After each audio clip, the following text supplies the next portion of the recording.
ဗိုလ်ချုပ်မူကြီးတန်းရွှေတွင်မြေတော်လေးတစ်ပါးရှိသည်သူ့အသေးကျော်မြေတော်ဟုဆိုရမည်ဖြစ်သည်သူ့မြေရင်းမှာနေရွှေသွေးအောင်ဖြစ်တော်လဲဖိုးလာပြေဟုခေါ်ကြသည်သို့သောပြည်သူအပေါင်းကသူ့ကိုစိတ်မြောက်မြောက်ဟုအမည်ပေးထားကြသည်စိတ်မြောက်မြောက်သည်1992ခုနှစ်မေလ22ရက်နေ့ဖွာဖြစ်သည်ထိုနေ့သည်တိုက်ဆိုင်ဗုဒ္ဓ၏ဖွာတော်မူရာနေ့နှင့်တိုက်ဆိုင်နေသည်ထို့ကြောင့်လည်းသူ့ကိုဗိုလ်ချုပ်ကြီးကမြေအနှစ်အဖြစ်အသက်လောက်ရှိနေရကအလေးတယူပြုထားခြင်းဖြစ်သည်အရက်စကားအရနေရွှေသွေးအောင်၏မိဘများတွင်အိမ်ထောင်ရေးပြဿနာရှိနေသောကြောင့်ဗိုလ်ချုပ်မူကြီးနှင့်ဇနီးတို့ကသူ့ကိုကြွေးမွေးပြုစုစောက်ရှောက်လူလားမြောက်စေခဲ့ရသည်ကလေးဘဝကလေးကနေရွှေသွေးအောင်သည်အဖိုးဖြစ်သူနှင့်အတူတက်များကိုစစ်ဆေးရာတွင်လိုက်ပါလေးရှိသည်2009ခုနှစ်ဧပြီလကမြေဖိုးနှစ်ယောက်သည်သူတို့သဘောကျသည့်မန်ချက်စတာယူနိုက်တက်အသင်းဘောပွဲကိုမေမြို့တွင်မိသားစုနှင့်အတူကြည့်နေစဉ်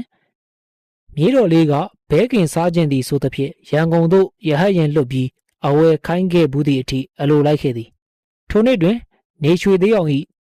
16နှစ်မြောက်မွေးနေ့ကိုရန်ကုန်မြို့ရှိစီရိုနာဟိုတယ်တွင်ခမ်းနားကြီးကျယ်စွာကျင်းပပေးခဲ့သည်နေရွှေသေးအောင်သည်သူ့မွေးနေ့ပွဲကျင်းပရာအခမ်းထဲတွင်သူလွန်ကြိုက်သောဒေးဗစ်ဘက်ခန်အပါအဝင်နာမည်ကျော်ဘောလုံးသမားများ၏ပုံများကိုခန်းလုံးပြည့်ကတ်ထားသည်ထိုမွေးနေ့ပွဲသို့ထိပ်တန်းဗိုလ်ချုပ်ကြီးများဖြစ်ကြသည့်ဗိုလ်ချုပ်မောင်အေးနှင့်ဗိုလ်ချုပ်သူရရွှေမန်းတို့၏ဇနီးများအပါအဝင်နာမည်ကျော် rock တေးဂီတပညာရှင်ဇော်ဝင်းထွတ်စီးပွားရေးလုပ်ငန်းရှင်ဇော်စော်နှင့်အခြားနာမည်ကျော်အမှုပညာရှင်ပေါင်းများစွာတက်ရောက်ခဲ့ကြသည်ထိုပွဲကုန်ကျစရိတ်အားလုံးကို Mass မြန်မာ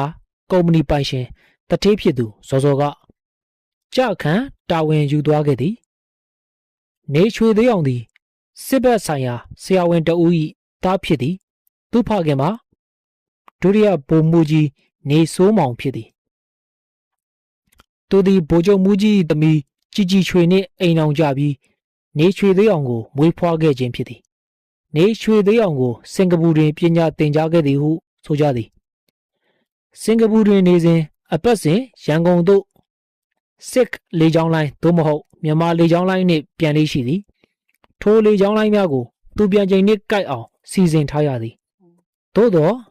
2008ခုနှစ်တွင်နေရွှေသေးအောင်သည်ရန်ကုန်သို့အပြီးပြန်လာခဲ့သည်အချို့ကလည်းစင်ကာပူနန်ယန်နည်းပညာတက္ကသိုလ်တွင်စာမှုပွဲကျသောကြောင့်ပြန်လာခြင်းဖြစ်သည်ဟုဆိုကြသည်သို့သောအဖိုးဖြစ်သူဗိုလ်ချုပ်မူကြီးကမခွဲနိုင်သောကြောင့်ပြန်လာရခြင်းဖြစ်သည်ဟုလည်းပြောကြသည်မြန်မာနိုင်ငံသို့ပြန်ရောက်လာပြီးနောက်နေရွှေသေးအောင်တယောက်စင်ကာပူပြန်မရောက်တော့ပြီသူ့ကိုရန်ကုန်ရှိနိုင်ငံတကာကျောင်းတွင်ထားပြီးအိမ်တွင်ကျူရှင်ခေါ်တင်သည်သူကစင်ကာပူသွားပြီးပညာသင်လို့တော့လဲအဖိုးဖြစ်သူကသဘောမတူသောကြောင့်သွားမတက်ခဲ့ရပြီတို့ဖြစ်ရာနေရွှေသေးအောင်ကိုရန်ကုန်နည်းပညာတက္ကသိုလ်သို့အထူးအခွင့်အရေးဖြင့်တက်ရောက်သင်ကြားစေခဲ့သည်ရင်းတက္ကသိုလ်တွင်သူ့ကိုသင်ရန်အထူးဆရာများကိုရွေးချယ်ပေးထားခြင်းလုံခြုံရေးအတွက်အထူးအဆောင်အရှောက်များထားပေးခြင်းများအပြင်သူနှင့်အတူအခန်းပေါ်18ဦးမှလည်းအထူးရွေးချယ်ထားသည့်ကျောင်းသားများဖြစ်ကြသည်သူကျောင်းတက်ရန်လာသည့်တက္ကသိုလ်လမ်းသည်အမိုက်များရှင်းလင်းနေုံမကလမ်းဘေးတွင်ရောင်းချသည့်ဈေးသည်တဦးတယောက်မျှမတွေ့ရစေရန်စီပင်လုပ်သားများကရှင်းလင်းပေးထားရသည်နေရွှေသေးအောင်သည်2009ခုနှစ်ဇွန်လထဲတွင်မူရစ်စေဝါမှုဖြင့်ပြဿနာတက်ခဲ့သည်သူနှင့်အတူအခင်းဆုံးတငယ်ချင်းများဖြစ်သည့်ဒုဗိုလ်မှူးကြီးရဲမြင့်၏သားဖြစ်သူအောင်စောရဲမြင့်နှင့်ရခင်ကောက်သီးချန်ပီယံလည်းဖြစ်စီးပွားရေးလုပ်ငန်းရှင်ခရိုနီလည်းဖြစ်သူမောင်ဝိတ်တို့လည်းပါသည်နေရွှေသေးအောင်ထံတွင်မူရစ်စေးဖြစ်သည့်စိတ်ကြွဆေးလုံးများဖမ်းမိသည်ဟုဆိုကြသည်သို့သောမောင်ဝိတ်သည်ဆေးမှုဖြင့်ထောင်ဒဏ်25နှစ်ကြာသွားသည်မြေတော်လေးကိုဖျက်ဆီးသည်ဆိုသည့်အမှုကပိုပြီးကြီးလေးသည့်အပြစ်ဖြစ်သည်နောက်ဆုံးသတင်းတစ်ခုမှာတငယ်ချင်းတယောက်ဖြစ်သူကနာမည်ကျော်ရုပ်ရှင်မင်းသမီးတယောက်ကိုပြန်ပေးဆွဲရ၌နေရွှေသေးအောင်ကူညီခြင်းဖြစ်သည်တငယ်ချင်းဖြစ်သူအောင်မျိုး၏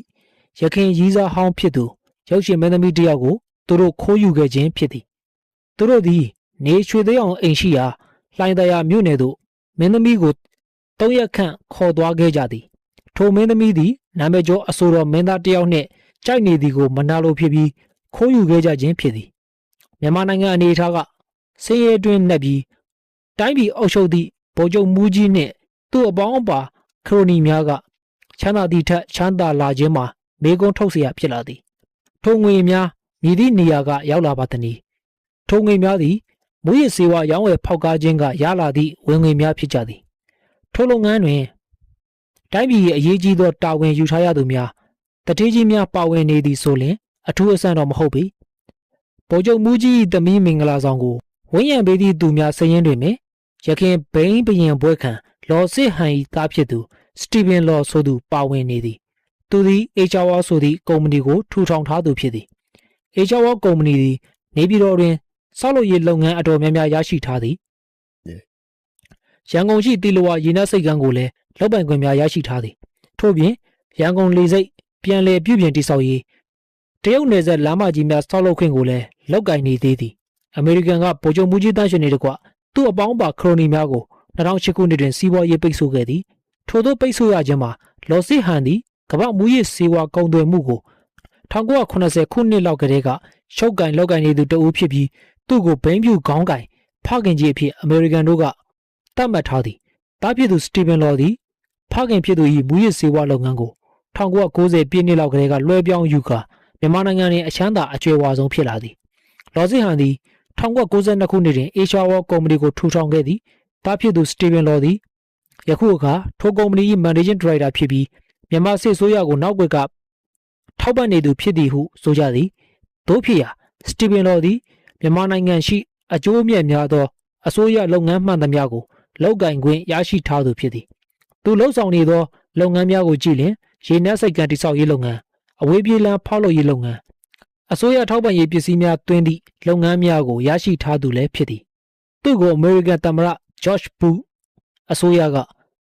ခရိုနီနှင့်မူရစ်စေဝါတန်တရားရှိသူအဖြစ်သတ်မှတ်ထားခဲ့သည်။အချို့သောတန်တမန်များနိုင်ငံရေးလေးလာသူများနှင့်ကုလသမဂ္ဂအရာရှိများကဗိုလ်ချုပ်မူကြီးတန်းရွှေနှင့်ထိပ်ပိုင်းခေါင်းဆောင်များကိုမူရစ်စေဝါနှင့်ပတ်သက်သည့်ဆိုသည့်ဆွဆွဲချက်ကိုညှင်းဆိုကြသည်။အဘဲကြောင့်ဆိုသောတပ်တည်ပြစရာအထောက်အထားများမရှိသောကြောင့်ဖြစ်သည်။ဗိုလ်ချုပ်မူကြီးတွင်မူရစ်စေဝါရောင်းဝယ်ဖောက်ကားခြင်းဖြင့်ချမ်းသာကြွယ်ဝနေသည့်ဆိုခြင်းအတွက်အထောက်အထားပြစရာမရှိပေ။မက်ဆာချူးဆက်တက္ကသိုလ်မှနိုင်ငံရေးသိပ္ပံပညာရှင်ပါမောက္ခ